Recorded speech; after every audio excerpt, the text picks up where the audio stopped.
happens to yell out, I press. What did Brandon proceed to do? He made a hole in one.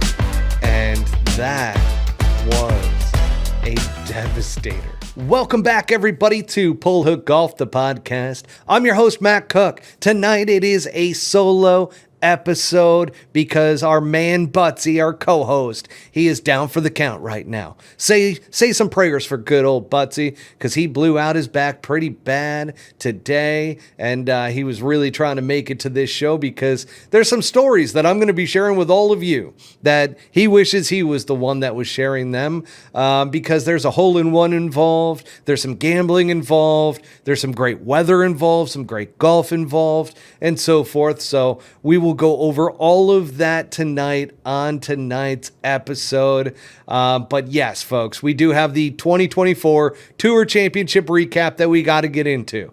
We've got the President's Cup with some captains' picks on each side. We're going to be talking about that. Then we got the Swannies style segment, which we're going to go over some fall golf essentials, okay? We're going to get you ready for fall golf season, and we've got finally the fall golf preview of what's to come now that the season is officially over. We get into one of my favorite times of year, which is what I call the silly season in golf. But once again, we will get to that in a little bit. I know audience members, certainly I asked a trivia question before we came onto the recording of the podcast, but if you are watching, I have a beautiful backdrop tonight. This is a place that I was at and was fortunate enough to play several times, and it's an absolute gem, but it's got the fall foliage going on. It's just in pristine condition. And here's the thing. I took this photo with the BlackBerry back in the day. So that should give you a little bit of a telltale as to how long ago this photo was taken, and yet it still looks this good. So yeah, if anybody can figure out the background of this fall foliage, I want to say it so badly, but I'm going to let the audience try to figure this out. Trot Golfer throws in here. He said, it looks like Utah. It isn't. I will tell you that much. It is not on the Utah side of the map. So I'll give you a little hint on that one. Carlos Flores says, get better soon, Buttsy. I'm telling you, say some prayers. His back was bothering him over the weekend as well, which he's been back and forth the past, I would say, month, dealing with a little bit of back tenderness that's been going on. So definitely want to give a shout out to him. Nick Nowitzki says, in Flagstaff. No, that's a great question, or a great stab at it. It is not in Flagstaff, but it does kind of look a little bit like Flag, if you ask me, but it is not. So once again, folks, we are diving into an incredible episode tonight, but before we dive in, I do want to give a shout out to our sponsor, Swannies Golf. Folks, I've got the Swannies hat on tonight. I've got the Ivy Polo, or I was going to say Ivy Polo. I've got the Ivy hoodie on. I am getting ready for the fall as well, and certainly these Ivy hoodies, these little drawstrings in the front, and for our podcast listeners listening in, I've got the charcoal gray on. There's the polka dot on the inside. And then I got a pink Swannies hat on as well with the vents on the sides. Swannies just does it right, folks. And they had, by the way, over Labor Day, I don't know if the sale's still going on, but they had 30% off. But I do have an announcement coming up around Swannies. So make sure to stay tuned. Next week, I will be sharing some special details around this announcement with Swannies Golf. So just make sure to be tuning into the podcast for all those details. Carlos Flores says, Arthur Hills, ? No, that is not the golf course behind me. This is going to be a fun one because you guys, once you figure it out, it's just such a great track. So, without further ado, let's dive right into the 2024 Tour Championship, the finale at Eastlake. As I mentioned on last week's episode, which was the title of the episode, all eyes were on Eastlake. Were they, though? Were they? Because Scotty Scheffler, who came in with the two-shot lead ends up winning the Tour Championship. Shocker. I know everybody is shocked. We tried to throw a little bit of doubt in there, right? With, Scottie Scheffler had a back injury in the week prior at the BMW Championship at Castle Pines in Colorado. Well, he showed no signs of a back injury whatsoever. And you got to give it up for Collin Morikawa. Collin Morikawa, this year for Collin Morikawa, I hope it just builds his confidence up for 2025, and he has a monster of a year in 2025 because he was so close so often this year. He was right there a lot of the big events, and he just never really pulled through, just didn't have that extra gear to kick it into to pull off a win. This was another one. I think the closest he got was within 3 strokes. Everybody was trying to make it out to be, this tournament isn't over. Scotty Scheffler had this thing in the bag, folks. And granted, Scotty Scheffler, for some reason, he shows a little bit of, how do I put it? Scotty Scheffler shows a little bit of weakness sometimes on Sundays when having a decent sized lead. He shanked one. And he hit a couple wayward shots. So Scottie Scheffler definitely wasn't super duper impressive, but you just knew that he was going to win. That's the thing. It's like, man, wouldn't it have been so much better? And finally, I saw another golf personality out there, Nick Faldo, went ahead and up on X, he posted the fact that, hey, match play maybe.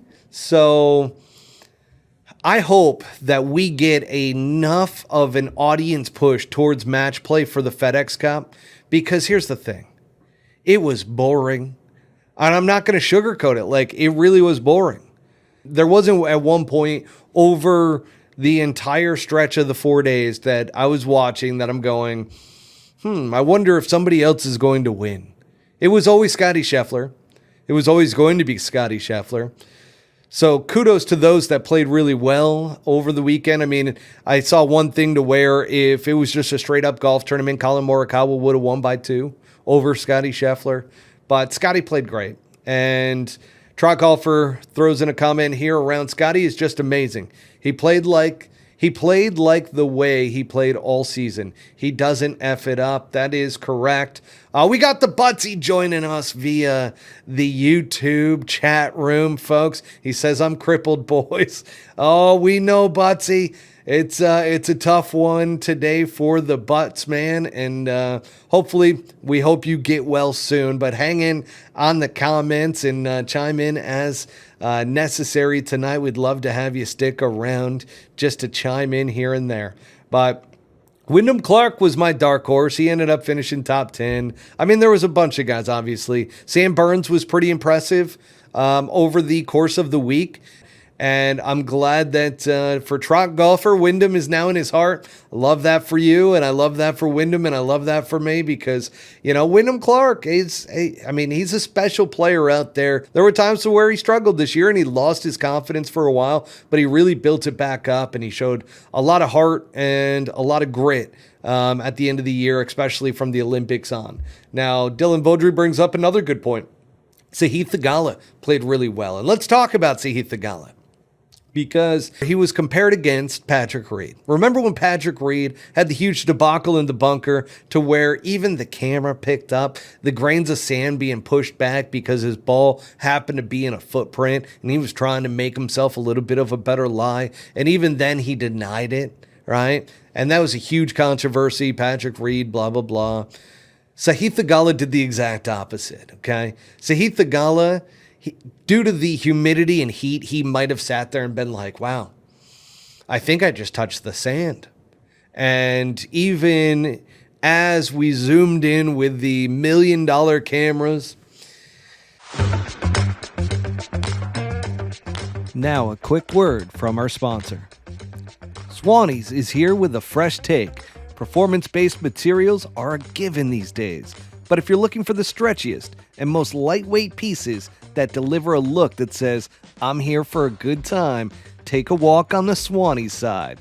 With fabric sourced from recycled plastics and designs sourced from our very own weekend warriors, Swannies is looking out for both our planet and those that need a little style to boost their drive another 15 yards.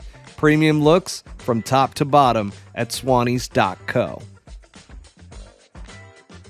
We didn't see anything, right? There was absolutely nothing that took place, but he assessed against himself a 2-shot penalty. Now, he did say after the round that, he talked with Xander Schauffele and they thought the right thing to do was to report it. And he thought that they weren't going to penalize him because they thought that it wasn't intentional. He wasn't trying to do it. So just let the officials know and they'll probably won't assess anything. Well, he got hit with the 2-shot penalty, but he ended up playing phenomenal. He's a player, man, and he's got some hands on him for sure. So we shall see. Now, Trot Golfer says, no way he plays the back like that if there was no penalty, but who knows? Adversity makes the best better. It just shows a lot of character, and I think Sahith won a lot of fans this week. It is pretty cool that Sahith did that and had the type of character to assess himself a 2-stroke penalty. I mean, even on the broadcast, they're just like, he didn't touch the sand. And if I was him and I see that replay, I'm going in and asking for my 2 shots back. He never did that. So, again, shout out to Sahith Theegala. And by the way, just playing absolutely great. That kid has tremendous hands as well. If you're watching him around the greens and so forth, this kid is unbelievable. He will be a major winner probably pretty soon. Over the next 2 years, I would imagine Sahith Theegala is probably going to get it done. Remember, he played really, really well and was right there at the PGA Championship this year.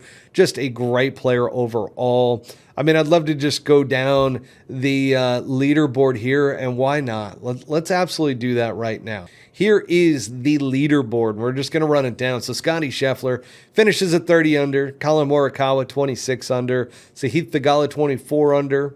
Russell Henley. Russell Henley is an interesting one. We'll talk about him in the President's Cup selections.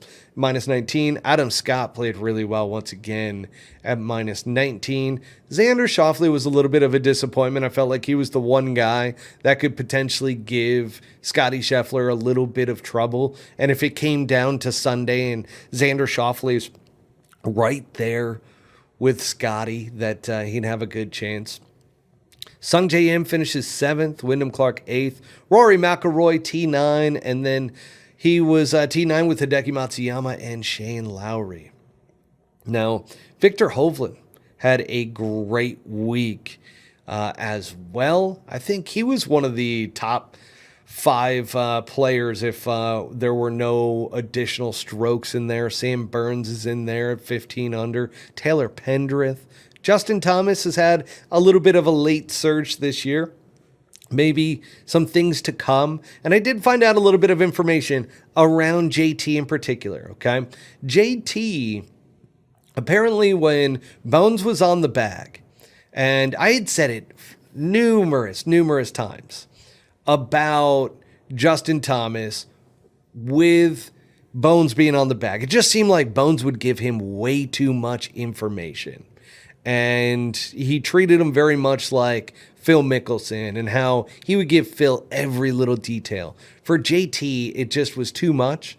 And what I ended up hearing is that JT actually was oftentimes stating that he was blaming his team in a lot of ways, all the people around him for his bad performances and his bad play, which is interesting because I hadn't really seen it.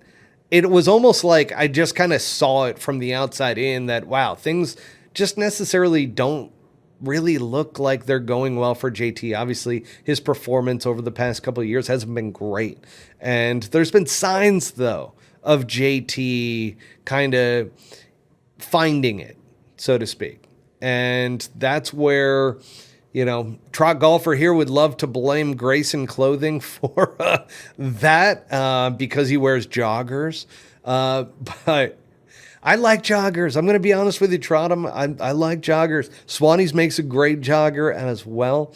I have not gotten a pair of those yet. I might be asking for them coming up this fall season. But with the new caddy on the bag, and he's really taken responsibility this year, apparently. And he kind of looked internally, and he's just like, you know what? I need to start holding myself accountable for everything that's going on instead of blaming everybody around me. And I think that has started to show towards the end of the year for JT. So JT's got a lot to look forward to heading into 2025. Obviously, he is going to be in all of the Signature Series events, which, if you remember last year, he was playing a lot in the fall because he needed points. And that was a big issue for Justin Thomas last year. Now, Trot, I know you mentioned your boy, Billy Horschel. Where was Billy? Oh, Billy was tied for last. Or not tied for last, sorry, tied for 23rd. There was 30 players. Akshay Bhatia was down there, a couple other guys. Christian Bezuidenhout, who is going to be on the President's Cup team. He finished in last along with Tom Hoagie. So, yeah, 30 players only, and that is your leaderboard for the Tour Championship. But let's talk about the FedEx Cup once again, because I'm not done with the whole match play deal. I think match play-wise, this would have been so much more interesting if all of a sudden we head into the final event at East Lake, and all of a sudden you've got match play going on over the 4 days. Now, everybody's tired, okay? It's the end of the golf season. It's been a long season. They've played in a lot of Signature Series events, and I get it. It is a grind, but wouldn't you want to see two players just going head-to-head? Let's say that, Colin Morikawa versus Scotty Scheffler. Match play. 36 holes for the finale. I would have tuned into that 100%. And maybe you give what you do. Oh, maybe you copy Live Golf with this one. But maybe you do a podium, first, second, third. And you have the third and fourth players playing as well. But I would just love that with the players mic'd up, with their caddies. There's just so much potential that is there. But if you really buy into the creator aspect, and you got the Creator Classic that goes on beforehand, which, by the way, I wasn't against. I mean, the Creator Classic was okay. It didn't really... It took a lot for me to sit there and watch the entire thing, but I wanted to, and I wanted to... keep an open mind and a neutral mindset around it. Roger Steele was pretty impressive with the Creator Classic. I don't mean to completely segue off of what we were talking about with the match play, but the Creator Classic was good in a way. Like, it came down to the end. There was the one-hole playoff with 4 different curators, and they played good golf. That's the thing. That was the cool thing about all of it. They played better than I think anybody had expected. And that being said, let's lead from that into the Tour Championship, and let's do something very cool around the Tour Championship to where everybody's mic'd up. You're getting those conversations. Maybe you can get a little bit of banter back and forth between the players, or maybe it's just dead silence between the two. Let's say that it was Scottie Scheffler versus Xander Schauffele in that final match. Like, that would have been pretty gosh darn sick. Or if it was Scottie Scheffler versus Sam Burns, who are really good friends. I just think there's such an opportunity there. And right now, without the WGC match plays, there is no match play event on the PGA Tour. Let's bring back match play. But I just want to see match play for the finale at East Lake. I just think it would be phenomenal. Phenomenal content. Mano y mano. I think you do need to have the third and fourth place tournament as well, just like they used to in the match play event. And then, All right. I'm moving on from that. Let's get into the 2024 President's Cup picks. Since we're talking about match play anyways on the what I want the Tour Championship to become and be. I want it to be more content creation, match play style, one-on-one, mano-a-mano. I just love that aspect to it. And guess what? We're going to be getting that in a couple weeks with the 2024 President's Cup, because today there was the captain's picks that took place. Let's go over these. So first of all, Team USA, which is captained by Jim Furyk. Jim did a Jim thing today and picked 7 through 12 for the rankings of the President's Cup. He took everybody in order. So he literally has 1 through 12 on his team. He did not go outside of that. So he's got Sam Burns, Russell Henley, Keegan Bradley, Max Homa, Brian Harman, and Tony Finau, which filled out your 7 through 12 for the President's Cup. It is what it is. But the Golf Channel was really, really trying to play the media content game today. They're sitting there just trying to create something out of nothing. They're like, I can't believe that they did not pick Justin Thomas. It's like, what? Didn't Zach Johnson get destroyed for picking the boys club and Ricky Fowler, Justin Thomas, and Jordan Spieth?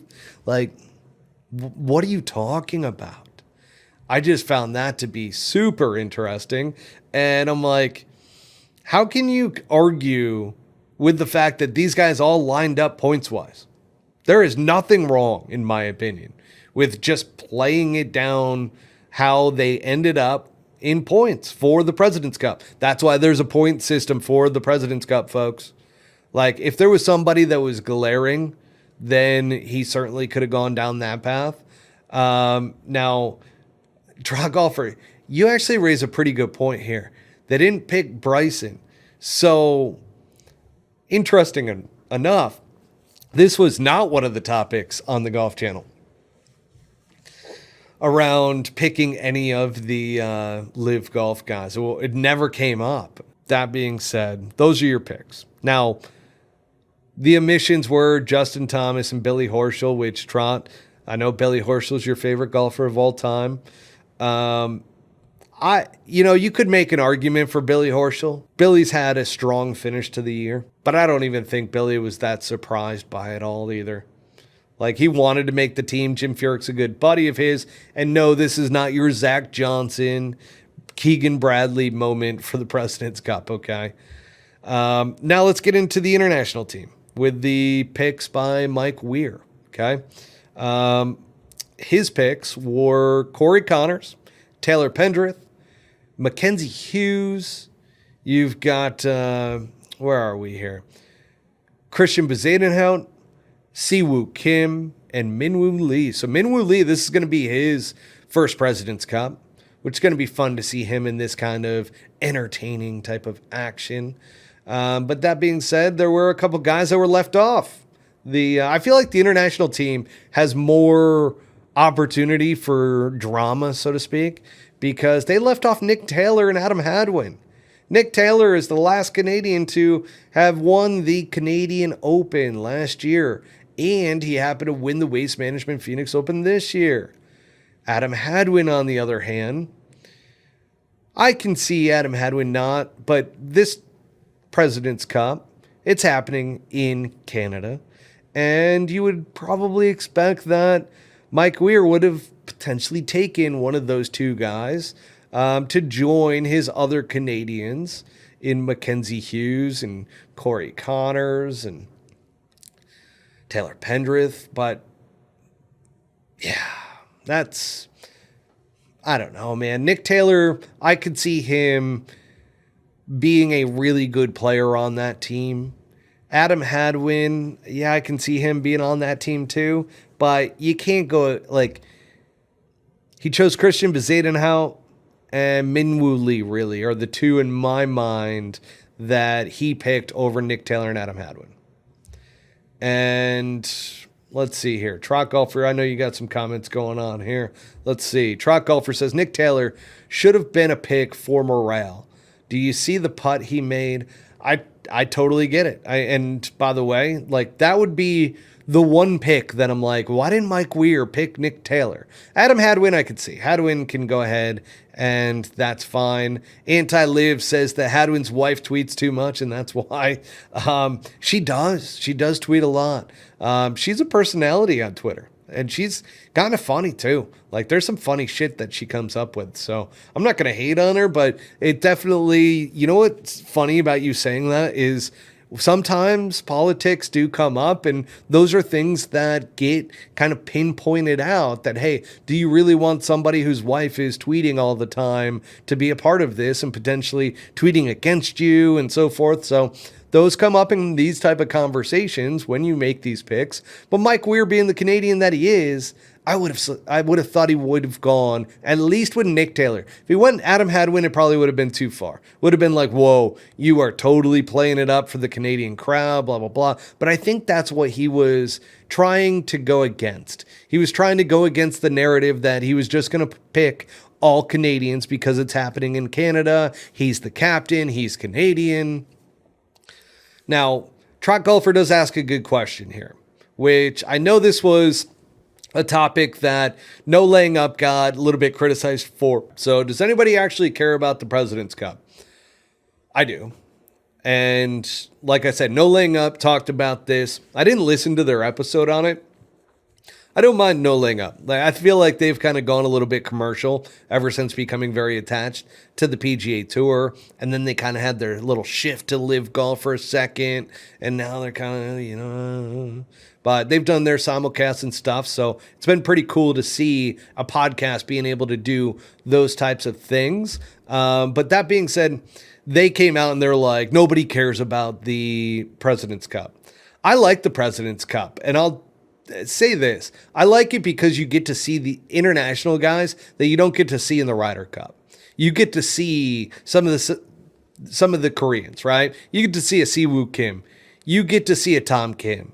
You get to see a Ben On. You get to see a lot of these guys that you don't necessarily see otherwise, and you get to see them in this format. Now, from a U.S. standpoint, I get it from that side of things. It's like, well, we've got the Ryder Cup. Ryder Cup's way more important to us than the President's Cup. But imagine you not have this, and the only thing you had was every 2 years the Ryder Cup. You're going to have a year gap to where you're like, oh, this sucks.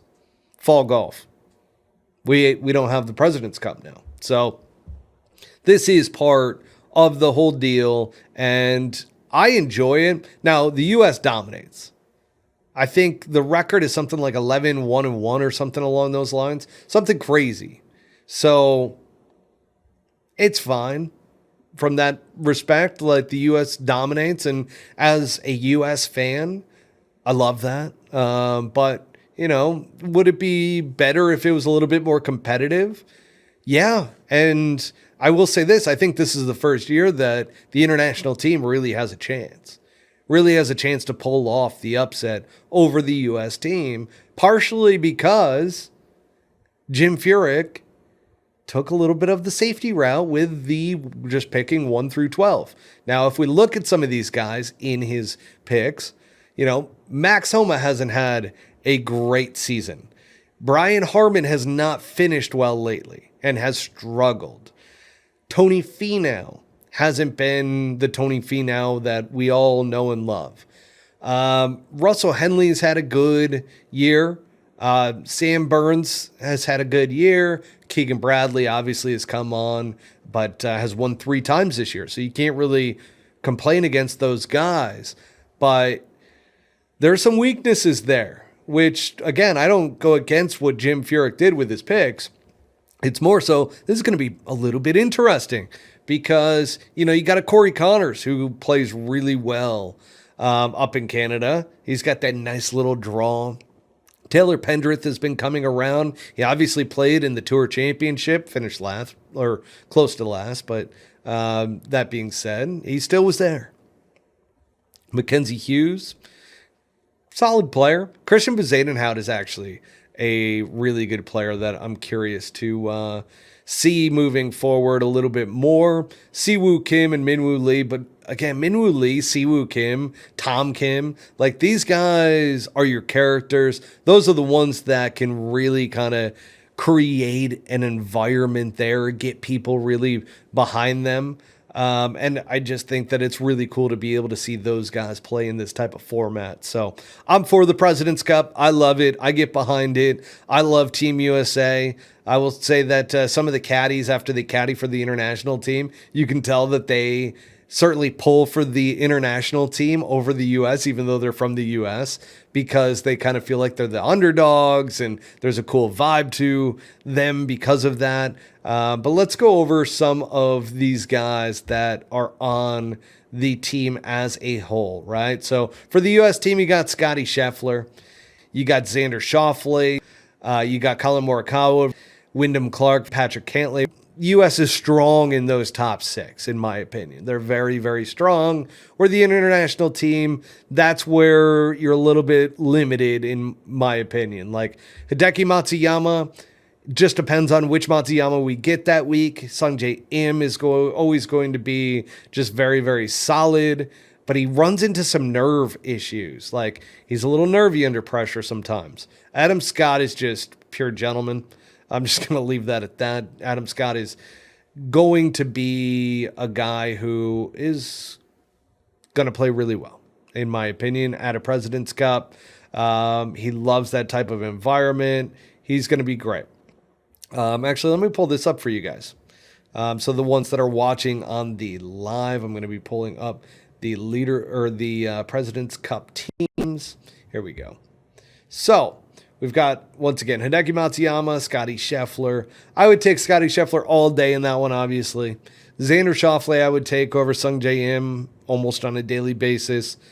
Number 3 is where it gets a little bit interesting. As much as I love Colin Morikawa, Adam Scott, that could be a tough one for Colin Morikawa if they played head-to-head. Wyndham Clark, Tom Kim. As much as I love Wyndham Clark, I love me some Tom Kim. I would end up going Tom Kim in that one. Jason Day, Patrick Cantlay. Patrick Cantlay showed at the Ryder Cup that he is a force to be reckoned with, so I like Patrick Cantlay in that one, and then I love Sahith Theegala against Ben On. Right, so U.S. takes the majority of those. You've got Corey Connors versus Sam Burns. Now, Cam Davis did not get selected, and he was in the 8th slot. So that's interesting, right? Minwoo Lee was in the 9th slot. Christian Bezaden out 10. 11 was Taylor Pendrith. Nick Taylor was in that 12th spot, but he went Siwoo Kim instead, which, if you remember the hush, that was Siwoo Kim giving the hush at the last President's Cup. So I get that. And then he went Mackenzie Hughes, who was in 15th over Nick Taylor. I feel like I'm building more of a case for Nick Taylor than anything, that he kind of got screwed over in this whole deal, especially being a Canadian. Mackenzie Hughes is solid, though. And as I look at the U.S. side, yeah, he just went 7 through 12. All right.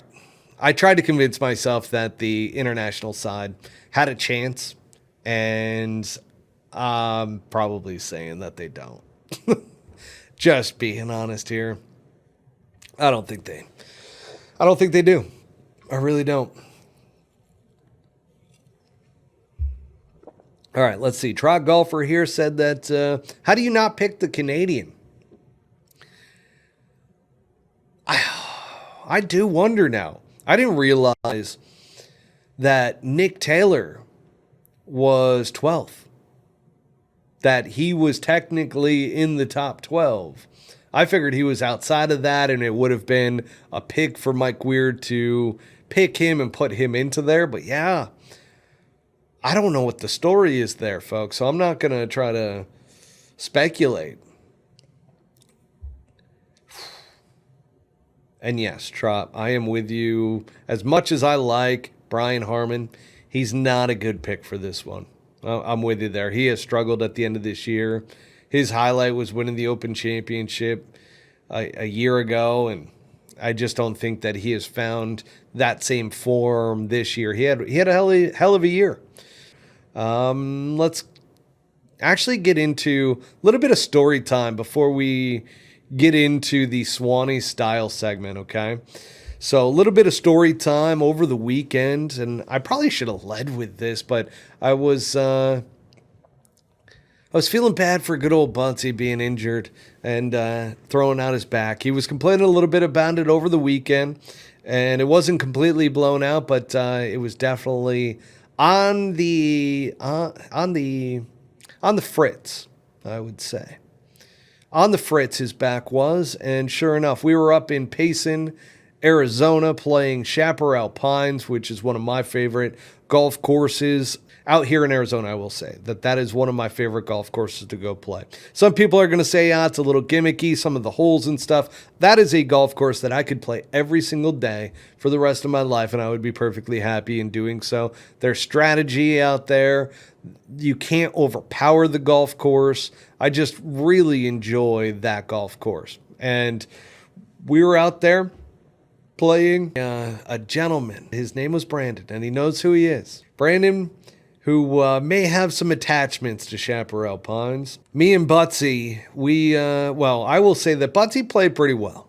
Buttsy threw in some birdies, but I did not play well. I did not, and for the past month and a half, maybe 2 months, I have not had my A game. I haven't really had the B game. It's kind of just been, I can't really score, not making a ton of birdies like I normally do, and my short game, dealing with a bit of the short game yips. And yeah, we were down. Okay. Heading into the last couple holes, and Buttsy happens to yell out, "I press." And sure enough, Brandon accepted. What did Brandon proceed to do? Well, he went ahead and he made a hole in one. And that was a devastator. Everybody was going nuts. And it was one of these shots, by the way, that in the air, you're just like, oh shit, that's going in the hole. And it was a short par 3. I think it plays around like 145 yards, somewhere around there. And it just hit right behind the pin. And you knew that there was going to be backspin. But it was such a little draw that it hit just to the right and behind the pin, and you knew that the spin was just going to be perfectly right back into the hole. And just to see it drop and disappear, everybody went nuts. The only person that did not go nuts was poor Buttsy, especially because he had just pressed. I don't know if you guys have ever been in this situation before, to where you press and then somebody makes a hole in one on you. But that is as devastating of a maneuver as it gets. Now, I was there. I saw it all happen, and I happened to be on Butsy's team. And the one thing that never got asked to me was, Matt, do you want to press? So I was happy for the guy, but I saw where Buttsy was not very happy about the situation that had just occurred. And it cost us a little bit of money, which was fine. It was his day. It was his day. Said I was going to talk about it on the podcast, and sure enough. So shout out to Brandon. He knows exactly who he is. And yeah, that was one of the finer moments that I've seen. I mean, you got to be on cloud 9 if you do that. And I will just say that I've had a similar situation where I was once playing a match against somebody, and we went ahead and did a little bit of a press for the last. I didn't think I was going to be able to come back and win the match, which I was down. I think I had spotted him 6 shots. And by the way, this was when I was a +3. And I had spotted him 6 shots, and he's a guy that would shoot in like the high 70s. Sure enough, he's playing lights out. I was playing right around like even par. And then all of a sudden, he presses. Or no, I'm sorry, I press. So it was kind of the opposite effect. I press. And I proceed to go eagle. We got to the next hole, which was a par 3. And this was at Trilogy of Estancia, by the way. So if you know Trilogy of Estancia, you'll know that there's a par 5, then a par 4. Actually, so there was a par 4. So I went eagle, birdie, and then the par 3, I believe that's the 17th hole, if I'm not mistaken, went ahead and made a hole in one on that hole. And then eagled the last. And that poor guy was devastated because he went from being like, I think he was like 3 up heading into the last 4 holes, and I press. And then I proceed to do that and win the last 4 holes to where he just never had a chance. So shout out to you, Brandon, for pulling that hole in one against Buttsy and I. And to see Buttsy just so devastated, it was ridiculously entertaining and fun. And that was Brandon's day. So that's what happened up north, up in Chaparral Pines in Payson, Arizona. It was a beautiful day. I think it was only like 80 degrees, cloudy, awesome, just awesome. Here, let's get into the Swanee style segment. And here's the thing, folks. Since Butsy's not on tonight, I'm just going to get right to the point. And with the fall season approaching, let's make sure that we are layering appropriately, okay? This hoodie here, this Ivy hoodie by Swannies has been a staple in the Swannies collection. And you can't do no wrong with this. This is a perfect one for fall. It's lightweight, moisture wicking, and just a great material for a hoodie. Now, when I come on the show, this is all I wear. I don't wear a polo underneath. I don't have a t-shirt underneath. The material is just phenomenal for getting right onto the skin. But always make sure that you've got some layers out there, okay? Whether you're starting early in the morning and the day's going to get a little bit hotter, or vice versa, you got to watch out for the weather. I'm from the Northeast, so originally from New York, and it's funny because October used to be my favorite time to play golf in the fall season. And here's the thing, Swannies has everything for you. If you want a little bit thicker of a hoodie, they've got that for you. If you want more of the performance athletic fit like I'm wearing tonight, they've got that. If you need a beanie because your ears are getting cold, we've got that over at Swannies as well. And just remember, folks, that you've got a promo code here at Polo Hook Golf. Polo Hook Golf 25 at checkout. Get 25% off your entire order. And once again, I would stay tuned to next week because there's going to be an even bigger Swanee style segment that we go over next week with some potential announcements. So stay tuned for all of that. And as we move from the Swanee style segment into the fall golf preview, I'm going to bring up the fall schedule here for the PGA Tour because we get to go to some pretty cool places. Okay? We start off September 12th through 15th, which is next week. We've got Napa, all right? Wine country. You've got everything you could want with the Procore Championship, and that's going to be a fun one. Great golf course, too, by the way, over at Silverado. Now, we've got the President's Cup. That's happening in Montreal, Quebec. Then from there, we've got the Sanderson Farms Championship. And I'm just going to keep it moving down through here because Sanderson Farms is probably my least favorite out of the bunch. Just going to be perfectly honest with everybody. But the next 2 tournaments are going to be awesome. The October 10th through the 13th, this is a brand new location for the PGA Tour. I feel like this is a test run for Utah. They're going to be a part of the FedEx Cup next year with Utah being a part of this. I don't know if this is the same course that they're going to be playing, but it is the Black Desert Resort Golf Course in Ivins, Utah. So be prepared because that is a phenomenal golf course. It is beautiful out there. And then we've got the Shriners. I love the Shriners. I was out there last year with S.H. Kim and Bobby Brown and walking the practice round.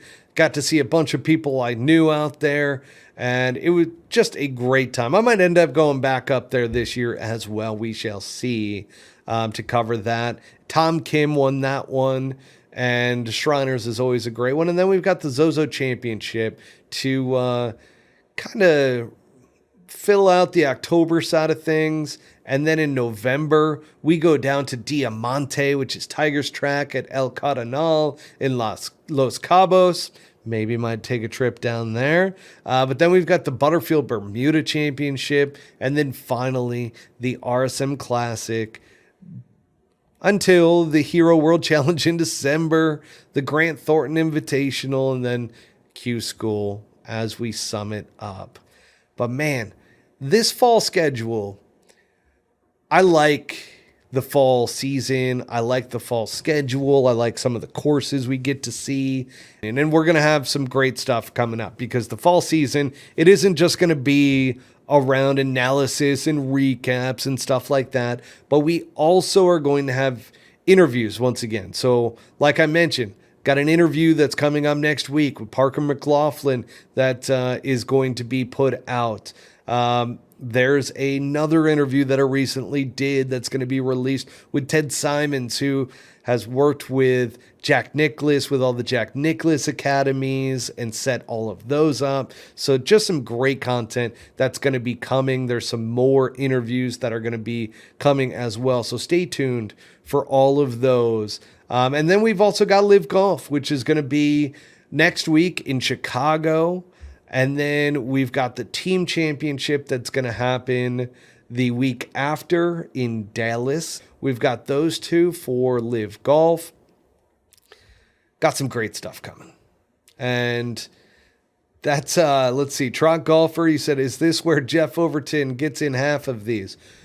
What's nice about the fall season, and I'm starting to see it more so, and it's funny, you guys will hear the interview that I did with Parker McLaughlin, but Parker is one of these guys that was a one-time PGA Tour winner, right? Parker wouldn't have gotten into the Signature Series events and so forth. And we talked about that during the interview around whether or not he thinks that it's a good thing with the Signature Series events. And I'll leave that for the interview itself. But I will just say that this fall season, as I'm thinking about it, as I'm talking about it with all of you, this is where, for them, this is everything now.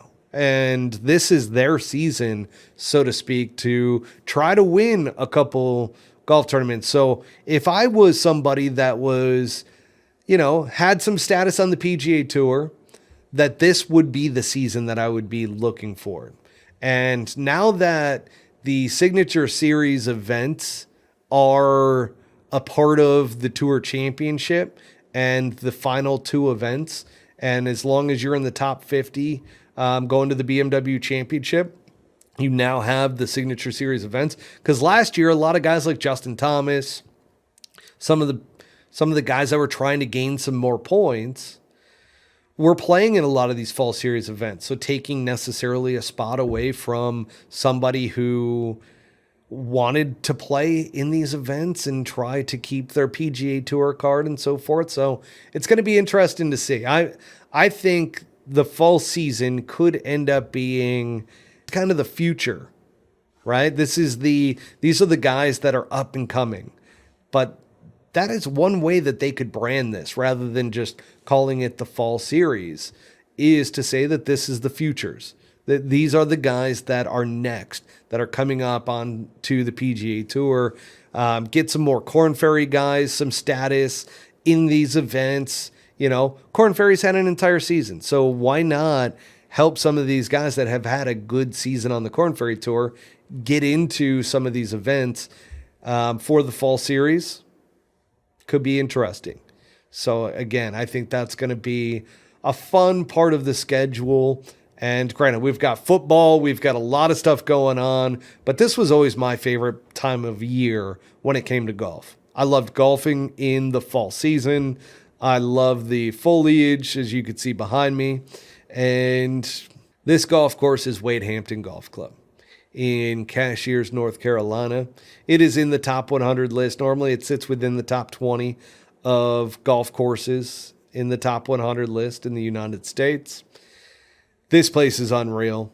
I was lucky enough to be able to go out here in, I want to say that it was October that I was out there, and it just was unreal. And again, this was taken on a BlackBerry. So was not the greatest quality, and yet you can see all the vibrant colors and how beautiful it was out there. It was even more beautiful in person. But the fall season has a special place with me. I absolutely love it. And next week, I don't know if Buttsy is going to be on or not next week, but he is going to be caddying on the Korn Ferry Tour for Brent Grant. But this kid just has a tremendous amount of talent, and hopefully, Buttsy on the bat, bringing some comedic energy out there. Hopefully he can loosen him up a little bit and get him a solid finish next week in Nashville. So we shall see. We'll play it by ear, see if Buttsy will be on for next week's episode, hopefully dialing in remotely. We shall see. But until next week, folks, do once again, make sure that you go to Swannies.co, utilize the promo code PullHookGolf25 at checkout. And again, you'll be supporting the Pull Hook Golf podcast. You also get the 25% off. So it's a win-win-win-win-win for everybody. And again, next week, we've got some good stuff in addition to our weekly episode. And hopefully, like I said, hopefully we have Buttsy on talking to us about their experience thus far in their preparation for the tournament in Nashville. I will be also doing some interviews. And like I said, next week we'll have Parker McLaughlin. The week after we'll have Ted Simons. And then we'll have some individual episodes going as well. So without further ado, folks, I am going to be signing off. Great night. And once again, thank you for listening to the Pull Hook Golf Podcast.